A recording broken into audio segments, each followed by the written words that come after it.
Okay, think about this. There's one missile, right? For decades, it's been the go-to for the US, Iraq, Syria, Yemen, hitting the tough targets. It's their workhorse. The proven one. Exactly. And now Kyiv wants it badly. They're pushing everyone, Congress, the manufacturers, because they see it as the way to hit critical stuff deep inside Russia, thousands of kilometers away. But there's a catch, a big one. A massive one. The second it lands there, the Kremlin says, well, they've promised catastrophic escalation. It's Right. the Tomahawk, and it really sums up the highest stakes in modern war right now. Welcome to the military point. Before we jump in, do us a favor. Tell us in the comments where you're tuning in from. We'd love to see it. So today's deep dive is all about that missile, the US-made Tomahawk. Our mission is to figure out its power, sure, but also untangle this complex web, political, logistical, that's keeping it just out of Ukraine's reach. Even with President Zelensky really pushing for it. Right. Getting this system would be a huge strategic shift for Kyiv. And the irony, or maybe it's not irony, is that the Tomahawk, even though it's been around, it's tried and tested. It still works. Still effective. Very effective. And critically, it's not wildly expensive. Not when you consider what it can do. We're talking around $2 million a shot. Which, for a long-range precision missile, is actually pretty reasonable. Exactly. So that mixed reliability, deep strike, relatively affordable cost, that's what makes it the holy grail for Ukraine at the moment. Okay, let's dig into that legacy then. Why has the Tomahawk been the favorite choice for U.S. commanders since, the early 90s? Yeah, Desert Storm, really. And what does this newer version, the Block 4, bring to the table that older stuff, or even Ukraine's current systems, just don't have? Well, the capabilities are, frankly, transformative for Ukraine's situation. First, the range. You're looking at somewhere between 1,600 and potentially 2,500 kilometers. That's 1,000 to 1,600 miles. That puts basically all of European Russia and more at risk. It puts Russia's strategic depth completely in question. But the real leap in the Block 4 is its networking. It's smart. Smart how? Unlike older cruise missiles that just fly a preset path, bang, the modern Tomahawk has a two-way satellite link. Wait, so you can actually talk to it after it's launched? That's it. You can redirect it mid-flight. Maybe new intelligence comes in. Or tell it to hold on. Or even command it to loiter. Circle over an area, wait for confirmation, assess damage from a previous strike, or hit a target of opportunity that just appeared. That level of flexibility. Yeah. That's something their current drones or missiles just can't do. Not even close. Yeah. And it's not just the range of the brains, it's how it gets there. Right, you mentioned it flies low. It flies at high subsonic speeds, maybe 550 miles per hour, which isn't blisteringly fast, but it flies incredibly low. It literally uses the terrain, hugging the contours of the land. Terrain contour matching, right? Exactly. That makes it exceptionally difficult for radar, especially the kind of protecting rear areas, to pick it up and shoot it down. So range, low profile, smart guidance. It's a potent mix. Lethal. And its history proves it. Think about where it's been used. Operation Desert Storm back in '91. That was its big debut. 122 fired in the first 3 days alone. Just hammering command centers and air defenses. Absolutely. Then the Balkans, Libya, Syria, Yemen, even recently against Iranian-linked targets, about 30 used in one strike not long ago. So it's established itself as the go-to for those critical opening shots, taking down high-value, well-defended targets. Definitely. Now, you mentioned Ukraine has long-range drones, and they've had some success, but the Tomahawk's range is similar in some cases. Oh, yeah. What's the massive difference? It's the payload and reliability, the sheer explosive punch. A bigger warhead, basically. A much bigger warhead designed to take out hardened targets, plus the reliability to actually get there and detonate properly. That's key. So a drone might cause some disruption, maybe hit something out in the open. Right, maybe distract defenses or hit a fuel tank. But a Tomahawk is built to penetrate and destroy things like command bunkers, hardened aircraft shelters, key railway bridges, reinforced factories, things that drones often struggle with. Got it. Okay, so given that power, Zelensky's argument makes sense. He said having Tomahawks would strengthen Ukraine and force the Russians to sober up a little. That's the hope. So what kind of specific targets are analysts suggesting Kyiv would go after with this kind of capability? Well, if you look at the thinking from places like the Institute for the Study of War, they point to some very specific, very high-value targets deep inside Russia. Like what? For instance, the main Shahed drone factory they're building up in Tatarstan. That's far from the border. Critical to Russia's drone campaign. Absolutely. And second, the Engels 2 Air Base in Saratov Oblast. That's where Russia bases some of its strategic bombers, the ones launching cruise missiles at Ukraine. Those are targets Ukraine has tried to hit with drones, right? Yeah. But with mixed results. Yeah. Exactly. Sporadic success, maybe some damage. Tomahawks would offer a much higher probability of taking them out decisively. Okay, that target list sounds impactful, but let's pump the brakes a bit. We hear this term game changer thrown around a lot. Abrams tanks, F-16s. Happens every time. The reality is always more complicated, isn't it? So even if, say, the U.S. suddenly delivered 20 Tomahawks tomorrow, how much does that really change things on the ground? Is it truly a game changer? Yeah, that's the crucial question, and the analysis is pretty clear. No single weapon system wins a war like this. It's not a silver bullet. So 20 Tomahawks isn't going to cripple Russia's war machine. No. To really cripple their infrastructure, refineries, major ammo depots, air bases across the board, you'd need sustained pressure. You'd realistically need hundreds of these missiles over time. Right. It's about scale. It is, but, and this is important, even a few dozen, used very strategically, could cause substantial damage to key nodes far behind the lines. Shifting the dynamic, maybe? Exactly. It forces Moscow to react. They'd have to pull valuable air defenses back to protect areas they currently consider safe. They'd have to harden infrastructure.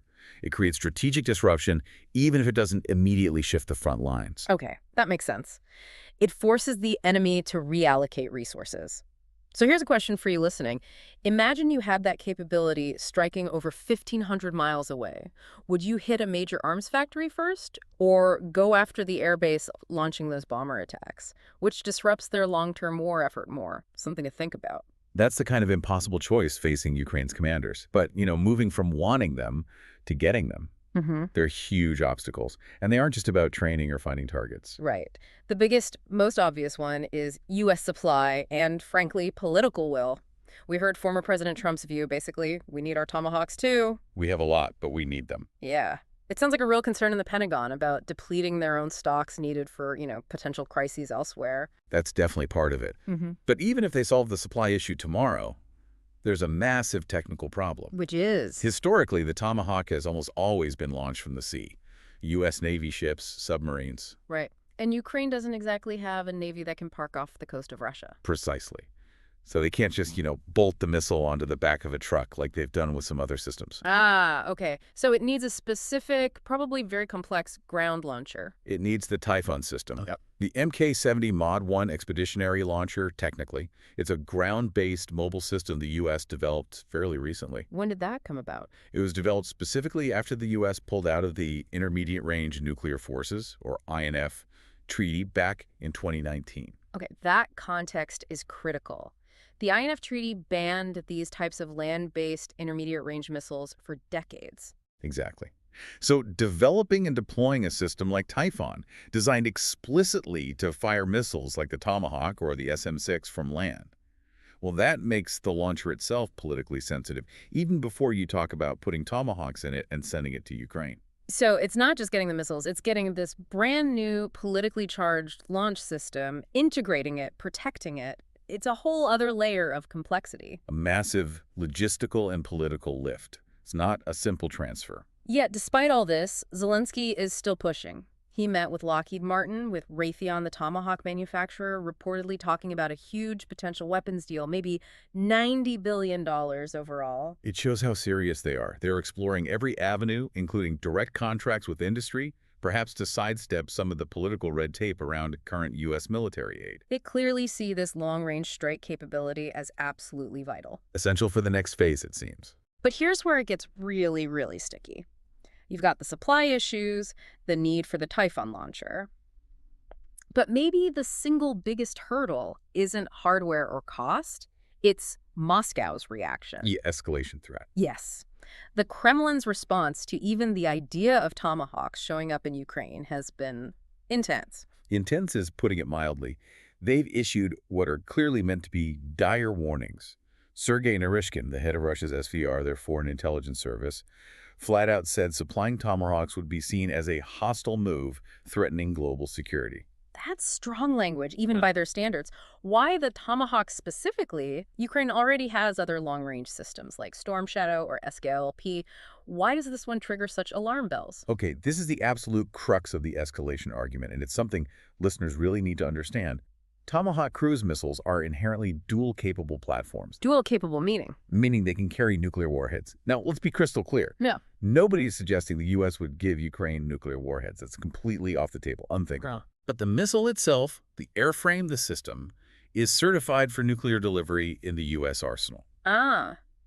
So, from Moscow's perspective, once that missile and its launcher, the Typhoon, are physically in Ukraine, There's no way for them to know for sure if the next Tomahawk launched is carrying a conventional warhead or a nuclear one. even if it's conventionally armed, the potential is there, and that crosses a fundamental red line for them. That's their argument. It crosses a strategic ambiguity threshold they find unacceptable.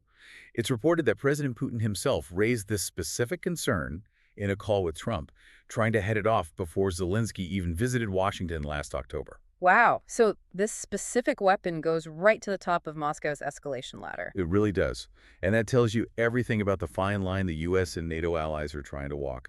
The Tomahawk is proven. Effective, the latest version from 2021 is even better. More range, updated electronics, but the potential political fallout. The risk of Moscow claiming it could be nuclear and reacting accordingly, that's seen as too high right now. It seems so. Which naturally leads Ukraine to look at other options, including what they can build themselves. Right. There have been reports about their own cruise missile project, the Flamingo, I think it's called. Yes, the R-360 Neptune anti-ship missile was adapted into a land attack version, sometimes called the Flamingo or Long Neptune. Its purported range is said to be similar to Tomahawk, maybe even up there. So a potential homegrown alternative. Potentially.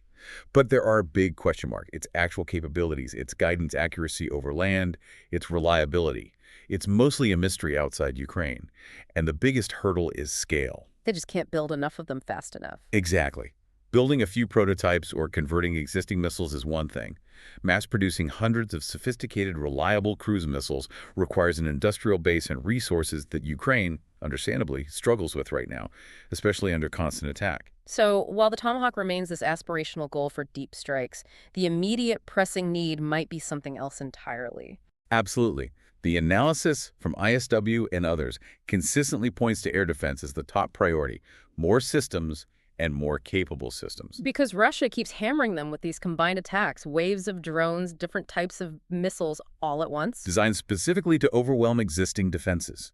So protecting people, protecting critical infrastructure from those attacks right now has to be paramount, even as they keep pushing for weapons like the Tomahawk for the longer game. Okay, so let's try and pull this all together. The Tomahawk, proven powerful, relatively cheap at maybe $2 million a pop, offers that incredible strategic reach Kyiv craves. Huge potential impact. But getting it is blocked. Three massive barriers, really. U.S. worries about its own stockpiles, the need for that specific politically sensitive Typhoon ground launcher. Which isn't readily available or easily transferable. And then the biggest one, the threat of a massive Russian escalation because the missile could technically carry a nuclear warhead. That dual-use capability is the flashpoint. So the whole situation around the Tomahawk really highlights this capability gap. Ukraine is desperately trying to fill, looking for deals, trying to build things like the Flamingo domestically. They see that deep strike capability as crucial to changing the war's long-term trajectory, achieving some kind of strategic parity. But the political costs right now looks prohibitive to suppliers. Which brings us back to that core dilemma and maybe the final thought for you, the listener. Considering those risks, considering the likely targets, does the strategic benefit of Ukraine having, say, a few dozen Tomahawks actually outweigh the risk of that hostile move, that major escalation Russia keeps threatening? That's the incredibly complex calculation facing leaders in Kyiv, Washington, and Brussels right now. There's no easy answer. You've been listening to The Military Point. Stay sharp, stay informed, and we'll catch you next time.